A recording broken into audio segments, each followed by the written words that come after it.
সকল স্তরের নেতাকর্মীর অবগতির জন্য জানানো যাচ্ছে যে পরবর্তী নির্দেশ না দেওয়া পর্যন্ত বিএনপির ওয়ার্ড থেকে জাতীয় পর্যায় পর্যন্ত এবং বিএনপির অঙ্গ ও সহযোগী সংগঠনের ওয়ার্ড থেকে কেন্দ্রীয় কমিটি পর্যন্ত কোনো স্তরেই কমিটিতে অন্য কোনো রাজনৈতিক দলের নেতাকর্মী বা অরাজনৈতিক ব্যক্তিকে এই মুহূর্তে যোগদান করানো যাবে না।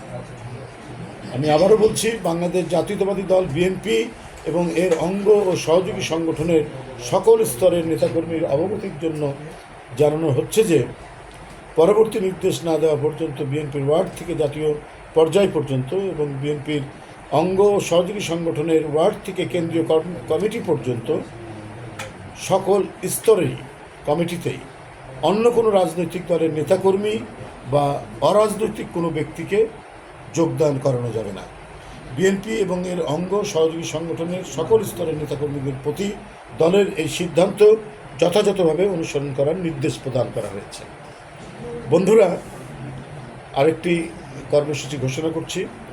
বৈষম্য বিরোধী যৌক্তিক ছাত্র আন্দোলনে যে সমস্ত মহান ছাত্র জনতা শহীদ হয়েছেন তাদের রুহের মাগফিরাত কামনায় এবং যারা আহত হয়েছেন তাদের আশু সুস্থতা কামনায় আগামীকাল 9 আগস্ট 2024 শুক্রবার জুমার নামাজ শেষে সারা দেশের মসজিদে মসজিদে দোয়া ও মোনাজাত অনুষ্ঠিত হবে।